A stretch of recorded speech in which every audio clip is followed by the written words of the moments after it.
कितनी बार मैंने कहा है गाड़ी के शीशे चढ़ा के एसी ऑन करके गाड़ी चलाया करो, पर पेट्रोल बचाने के चक्कर में शहद की धूल चाट ली आपने। अब हो गया ना अस्थमा का अटैक, भुगतो। हाँ हाँ ठीक है, थैंक्स, बाय। पापा, मोनिका कहती है मच्छी को सूंघने से अस्थमा में रिलीफ मिलता है। क्या मछली? मैं तो कहती हूँ कुछ दिनों के लिए हम लोग पहाड़ पे चले जाते। पहाड़ पे? नहीं बाबा, मुझे डर लग रहा है। कैसी बातें कर रहे हो? इतने बड़े हो गए, बीमारी से डर रहे हो? नहीं नहीं मैडम, मुझे बीमारी से डर नहीं लग रहा। आप लोग जिस तरह के इलाज सजेस्ट कर रहे हैं ना, उससे डर लग रहा है। आपके ये इलाज बीमारी से भी खतरनाक है। वो आप तो बच्चों से भी गए गुजरे हो। खुद तो अपनी सेहत का ख्याल रखते नहीं हो, कोई रखना चाहता है तो उसे रखने नहीं देते हो। क्यों? संजना मेरा कितना ख्याल रखती है, उसको मैं कुछ कहता हूँ? बंद करो इसे, नाम मत लो उसका। उसी की वजह से आपकी तबीयत खराब हुई है। ना उसे ड्राइव कर करके शहर में छोड़ते और ना बीमार होते। हाँ, तुम भी कमाल करी हो शीतल, तुम तो ऐसे कह रही हो जैसे संजना ने मेरी गर्दन पर छुरी रखकर मुझे कहा था कि आओ मुझे छोड़ो। तो ये तो मैं नई गाड़ी की लालच में उसे छोड़ने जाता रहा। ठीक है भाई, उसका कसूर नहीं है, लेकिन मुझे एक बात बता दो, जब भी मैं संजना का नाम लेती हूँ आप उसके हिमायती बनके क्यों खड़े हो जाते हो? मेरी तो तरफदारी आपने कभी नहीं की। उसके बगैर इतनी खतरनाक हो? क्या? मैंने कहा तुम बिल्कुल ठीक कह रही हो। शहर में वाकई इतनी पोल्यूशन है कि वो अस्थमा की बीमारी के लिए खतरनाक है। मैं तो हमेशा ही ठीक कहती हूँ, आप तो मेरी बात ही नहीं मानते हो। ये तो कमाल हो गया, मतलब मेरी बीमारी तुम्हें एक बहाना मिल गया मुझे डांटने के लिए, हैं? बिन बादल बरसात के बरसती रहती हो तुम। क्या? मैं आपको डांट रही हूँ? प्यार से बोल रही है ना, समझा रही है। अब मैं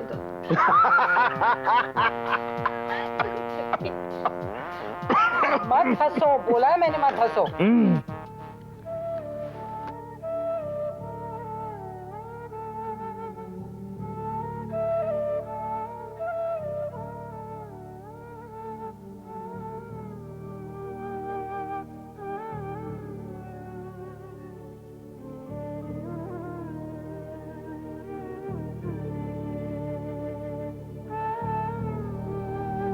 पकड़ लिया। छुप छुप कर कबीर की तस्वीरें देखी जा रही थी ना। आइए ना पापा, बैठे ना।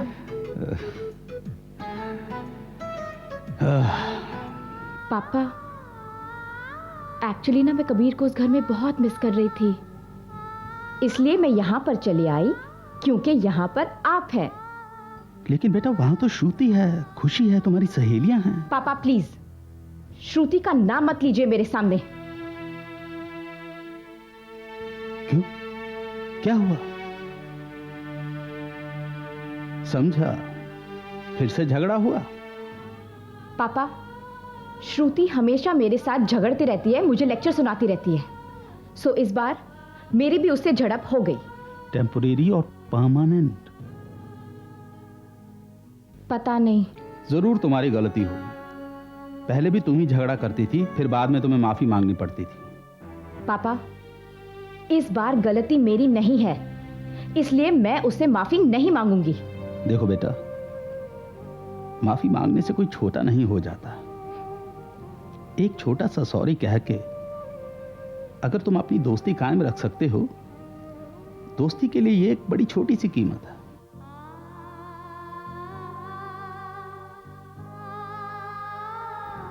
ठीक है पापा, मैं सोचूंगी। नहीं बेटा, दोस्ती के लिए कभी सोचना मत, कर देना। ऐसा करना ही एक मिसाल कायम करना है। हाँ बेटा। ये वो दोनों।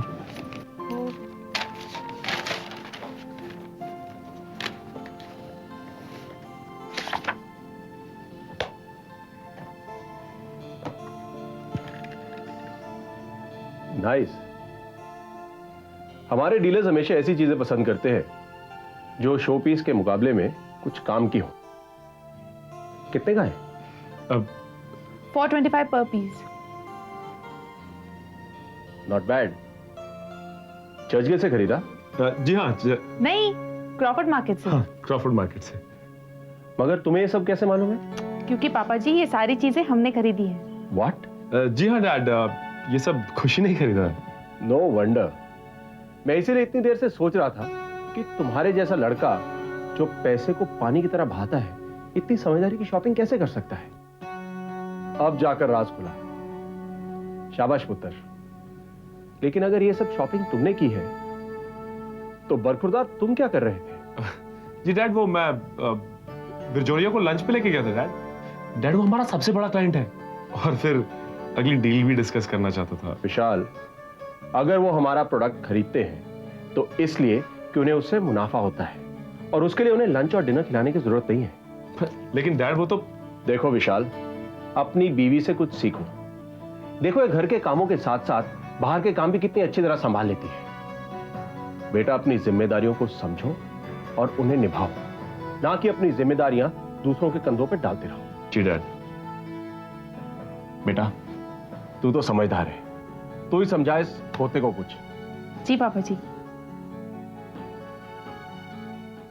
हेलो मामा, मैं संजना बोल रही हूँ। हाँ बोलो, कैसी हो? मामा मैं बिल्कुल ठीक हूँ।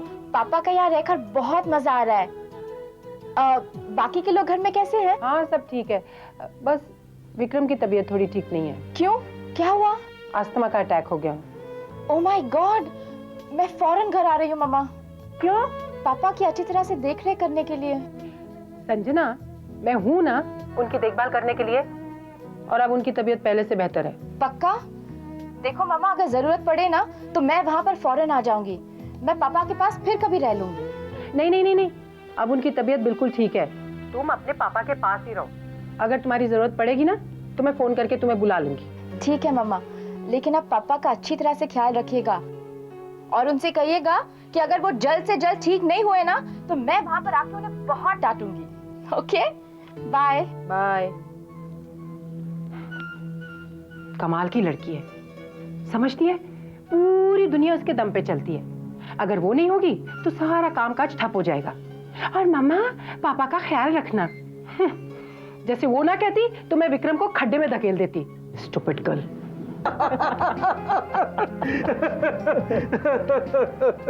और बलराज, याद है वो मिसेस हल्दर? कौन कौन मिसेस हल्दर? अरे वो अकाउंट्स की टीचर। अच्छा अच्छा, वो मोटे चश्मे वाले।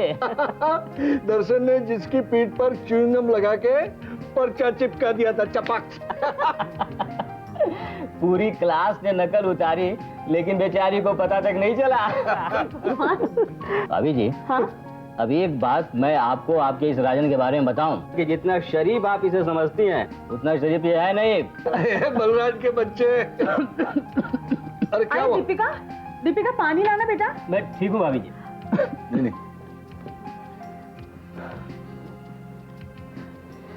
थैंक यू बेटा।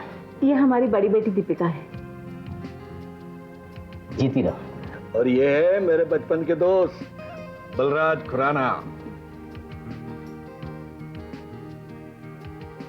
राजन, तेरी बेटी की शादी तो नहीं हुई अब तक? क्यों? मेरा एक चचेरा भाई है, वो अपने बेटे सूरज के लिए लड़की ढूंढ रहा है। तू बोले तो मैं वहाँ तेरी बेटी की रिश्ते की बात चलाऊं? अरे भाई ने की और पूछ इससे तो पुराने यार रिश्तेदार में बदल जाएंगे। तो तू मुझे कुछ दिनों का वक्त दे, मैं उनसे बात करके तेरे को बताऊंगा। भाई साहब, इतला देने आप खुद आइए और साथ में भाभी जी को भी लाइए। मैं तो आ जाऊंगा भाभी जी, लेकिन आपकी भाभी को साथ में नहीं लाने वाला। क्यों? क्योंकि ये राजन उसके सामने मेरी बदमाशियों को गिनाएगा। और वो आपकी तरह बोली नहीं, वो मुझे नहीं छोड़ने वाली। बोली कहता है। चाचा जी, अब आपकी तबीयत कैसी है? अरे बैठो बैठो बैठो, ठीक है बेटे। ये क्या है? मम्मी जी ने आपके अस्थमा के लिए आयुर्वेदिक दवाई भेजी है। नहीं, मैं और दवाई नहीं लूंगा, प्लीज प्लीज। ये आयुर्वेदिक दवाई है, बहुत जल्दी असर करती है और इसके कोई साइड इफेक्ट्स भी नहीं है। नहीं नहीं नहीं प्लीज, अभी पियो ना, चलो शाबाश। बात कर रही है। चाची, इन्हें दिन में 3 बार दीजिएगा, देखिएगा बहुत जल्दी फर्क पड़ेगा। तो कितनी अच्छी है श्रुति, सबका ख्याल रखती है। और एक मेरी बहू है, यहाँ ये इतने बीमार पड़े हैं और वो मायके में मजे उड़ा रही है, चाहे यहाँ कोई जिए या मरे। क्या अनाप शनाप बक रही हो तुम शीतल? अब उसे क्या ख्वाब आएगा कि मैं बीमार हूँ? अगर तुमने उसे इन्फॉर्म किया होता तो वो चली आती। अरे मैंने उसे फोन किया था तो पता महारानी क्या कहती है, इतनी छोटी सी बीमारी में क्या घबराना, अगर और बीमार हो जाएंगे ना तो मुझे फोन कर देना, मैं आ जाऊंगी। इसका मतलब समझे आप? उसे बुलाने के लिए आपको और बीमार होना पड़ेगा। हाँ नहीं चाची, ऐसी बात नहीं है। बस बस रहने दे। जिन्हें फिक्र होती है ना वो दिखती है, और जिन्हें फिक्र नहीं होती वो देखता तक नहीं। हाँ मैं चलती हूँ चाची, अगर कोई जरूरत हो तो बुला लीजिएगा।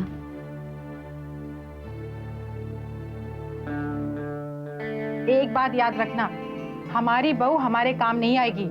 आप मेरा साथ दो या ना दो, अंत में मैं ही आपके काम आऊंगी, समझे आप?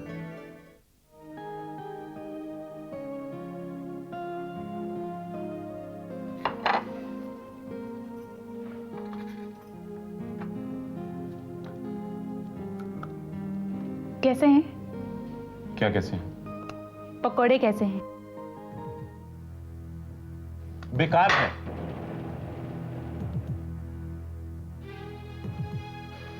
तुम्हें हर बात में अपनी तारीफ सुनने की आदत सी पड़ गई है। विशाल, अब हमने क्या किया है? पापा को यह क्या कहने की जरूरत थी कि सारे गिफ्ट तुमने खरीदे? अगर आपने हमें बताया होता कि ये बात नहीं बतानी है तो हम चुप रहते, लेकिन बार बार उनके पूछने पर किसी ना किसी को तो मुंह खोलना ही था ना। तो आपने खोल दिया मुंह। तुम अपने आप को बहुत स्मार्ट समझती हो। असलियत यह है कि तुम्हें तारीफ सुनने की आदत सी पड़ गई है, चाहे उसके लिए तुम्हारे पति की बेइज्जती क्यों ना हो जाए। आप हमें गलत समझ रहे हैं। हाँ, मैं गलत समझ रहा हूं, तुम ही एक सही हो। तो इत्मीनान से बैठ के अपनी तारीफ सुनो। यहां पे मैं यहां पे एक पल नहीं रुक सकता। विशाल, विशाल, या बदली मेरी निगाहें, ये समझाए कोई हमें। आईने में दरारें, क्यों रिश्तों में दीवारें, ये दिखलाए कोई हमें। कहीं कोई तो कमी है, क्यों आँखों में नमी है, ये बतलाए कोई हमें।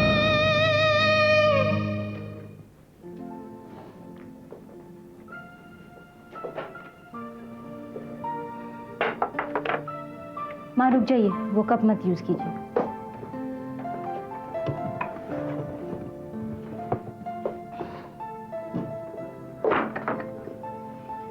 ये है ना, ये कब काम आएंगे, इसे इस्तेमाल करते हैं। अरे दीपिका बेटा, ये मैंने तुम्हारे दहेज के लिए रखा है।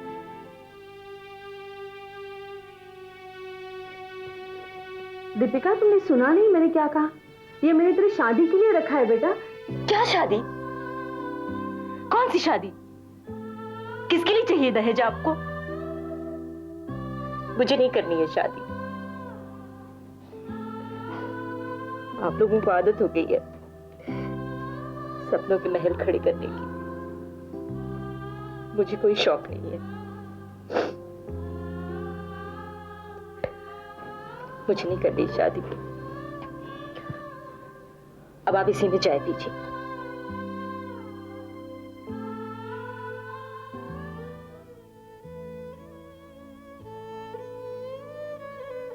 इस बार हमें दीपिका की शादी की बात सोच समझ कर करनी चाहिए। शादी के लिए लोग बढ़ा चढ़ाकर बात को छुपाकर रिश्ता बनाते हैं, लेकिन हमें बिल्कुल इसे उल्टा करना है।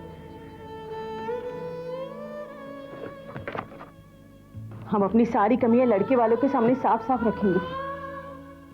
जो कुछ भी होना है पहले ही हो जाए, लेकिन जब लड़का लड़की से मिले तब बात पक्की होनी चाहिए। इस बार हम ना होने का खतरा नहीं मोल ले सकते, क्योंकि दीपिका बहुत उखड़ी हुई है। इसके बाद शायद वो कभी भी राजी ना हो। इतना कुछ हो जाने के बाद भी आपने उम्मीद का दामन नहीं छोड़ा।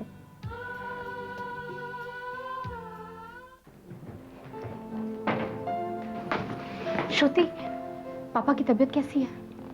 तुझे अगर उनकी इतनी ही चिंता होती तो जब शीतल चाची ने तुझे बताया था उनकी तबीयत खराब है तभी आ जाती। मेरे फोन का वेट नहीं करती। लेकिन श्रुति, मम्मा ने मुझे खुद फोन करके कहा कि पापा की तबीयत अब बहुत अच्छी है। उनकी तबीयत ठीक नहीं है। तुझे क्या लगता है संजना, अगर किसी की तबीयत खराब होगी तो तुझे आके कहेगा भाई मेरी तबीयत खराब है, मेरी देखभाल करो? ये सारी बातें बताने की नहीं होती है, समझने की होती है। अगर तुझे वाकई चिंता होती ना तो बुलाए जाने का इंतजार नहीं करती।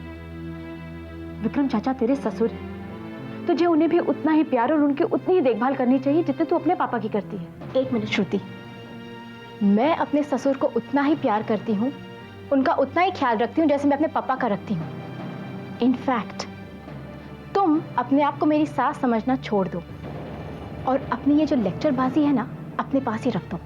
क्या? हाँ, मैं बहुत देर से तुम्हारी बेसिर पैर की बातें सुन रही हूँ। मुझे ऐसे लगता है कि तुम्हें दखल अंदाजी करने की और अपनी तारीफ सुनने की आदत हो गई है। संजना? हाँ, जो तुमने खुशी के साथ किया ना वो मुझे पता है, लेकिन मैं खुशी नहीं हूँ। मैंने सोचा था कि बेकसूर होते हुए भी मैं तुमसे माफी मांग लूंगी हमारे दोस्ती के खातिर, लेकिन अगर ये हमारी दोस्ती है तो नहीं चाहिए मुझे ऐसी दोस्ती, और ना ही ऐसे दोस्त।